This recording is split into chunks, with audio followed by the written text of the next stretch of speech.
नाशिकच्या सातपूर औद्योगिक विकासाच्या नावाखाली निसर्गाचे होणारे नुकसान थांबतच नाही। याचे आणखी एक उदाहरण सातपूर औद्योगिक वसाहतीत समोर आले आहे। नाईकच्या A6 प्लॉटवरील निलगिरीच्या झाडांची परवानगीशिवाय बेकायदा कत्तल करण्यात आली असून दुसरीकडे खासगी रस्त्यासाठी महापालिकेने 18 महिन्यापूर्वी केलेली वृक्ष लागवडही उखडून फेकण्यात आली आहे। या प्रकारामुळे वृक्षप्रेमी आणि नागरिकांमध्ये तीव्र संताप व्यक्त केला जात आहे। पूर्वीच्या सुयान कंपनीच्या जागेवर उभारलेल्या महायान ग्लोबल इन्स्टिट्यूटच्या आवारात हा प्रकार घडला आहे। कत्तल प्रस्ताव MIDC कडे व महानगरपालिकेकडे प्रलंबित असतानाही कोणतीही अधिकृत परवानगी न घेता मोठ्या मशिनरीच्या साहाय्याने झाडे सर्रास तोडण्यात आली आहे।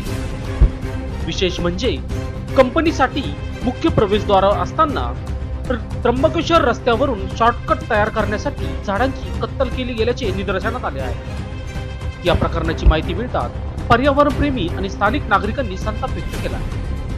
MIDC व महानगरपालिकेकडे कोणतीही परवानगी न घेता हा प्रकार घडल्याने संबंधितांवर कारवाई करण्यात यावी अशी जोरदार मागणी होत आहे।